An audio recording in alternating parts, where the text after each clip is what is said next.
भारतीय शास्त्रीय संगीत में सलील मोहन भट्ट का चर्चित नाम है। ये सात्विक वीणा पर शास्त्रीय संगीत की जीवंत प्रस्तुति देकर लोगों को मंत्रमुग्ध कर देते हैं। राजस्थान के जयपुर निवासी सलील मोहन भट्ट स्पीक मैके कार्यक्रम के तहत पहली बार पूर्णिया के किलकारी परिसर पहुंचे। यहां अपने वीणा के तार की मधुर धुन सुनाकर लोगों को झूमने पर मजबूर कर दिया। इस कार्यक्रम में बड़ी संख्या में बच्चे उपस्थित थे। कार्यक्रम के बाद सलील मोहन भट्ट ने पूरे किलकारी परिसर में चल रहे विभिन्न विधाओं के वर्ग कक्ष का मुआयना कर यहां किए जा रहे कार्यकलाप की जमकर सराहना की। उन्होंने कहा कि मुझे यहां आकर खुशी हुई। बच्चों को सलाह देते हुए कहा कि संगीत में गुरु के साथ निरंतर साधना कर आगे बढ़ सकते हैं।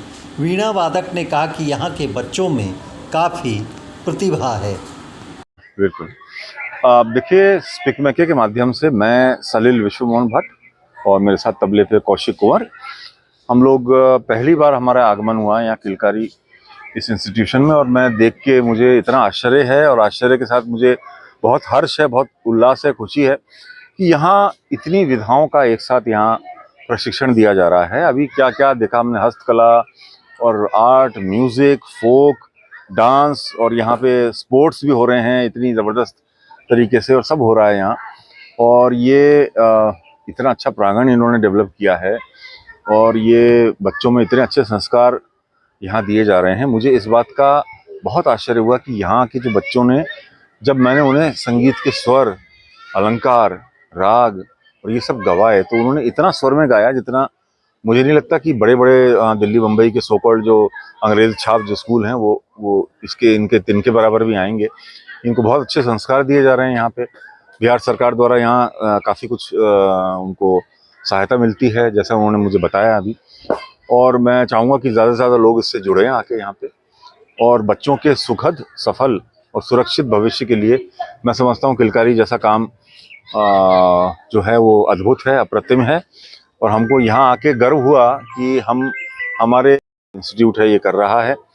इसमें बहुत सारे बच्चे हैं, सैकड़ों बच्चे, उन्होंने मुझे बताया, सैकड़ों बच्चों का भविष्य को ये संवारने का, सुधारने का, संवारने का काम यहाँ चल रहा है पढ़ाई लिखाई के साथ। और 101 यहाँ विधाएं हैं जहाँ जिसकी ट्रेनिंग दी जा रही है बच्चों को, तो बहुत अच्छी बात है। बच्चों का दिल दिमाग खुला रहे, उनका क्षितिज बढ़ा रहे। भारतीय शास्त्रीय संगीत भी यहाँ आ गया है, देखिए उससे भी अछूता तो नहीं रहा है।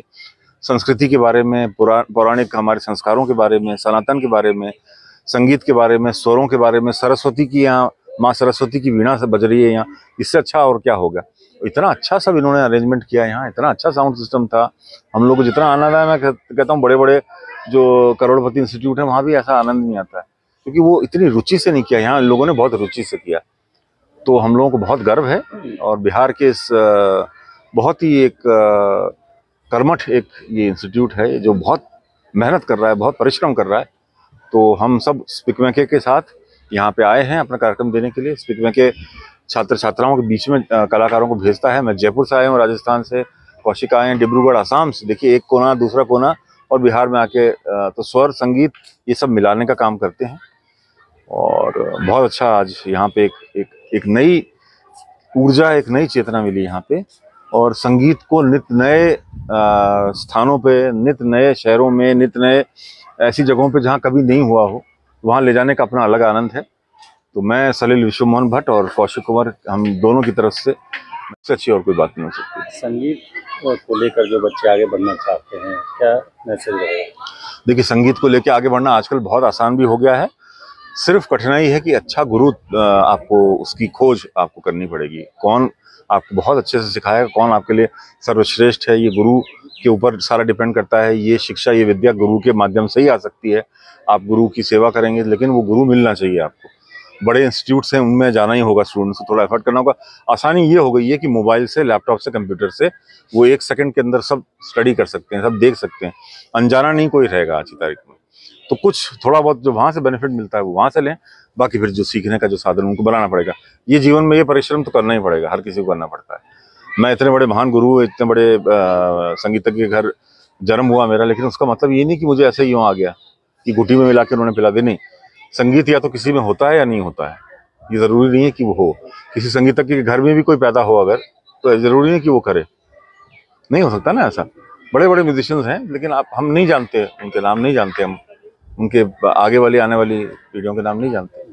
तो ये संगीत एक ऐसी विरासत है कि ये हजारों लाखों वर्षों से चली आ रही है। आज वीणा के बारे में बात हुई, स्टूडेंट्स ने बड़े अच्छे प्रश्न पूछे, रुद्र वीणा किसने बनाई, रावण ने बनाई, शिव तांडव स्रोत किसने बनाया, रावण ने बनाया। ऐसी बातें इतने पौराणिक काल की बच्चे सुन रहे हैं, समझ रहे हैं, तो जब बड़े होंगे तो कितनी समझदारी उनमें डेवलप होगी, आप सोचिए। धन्यवाद।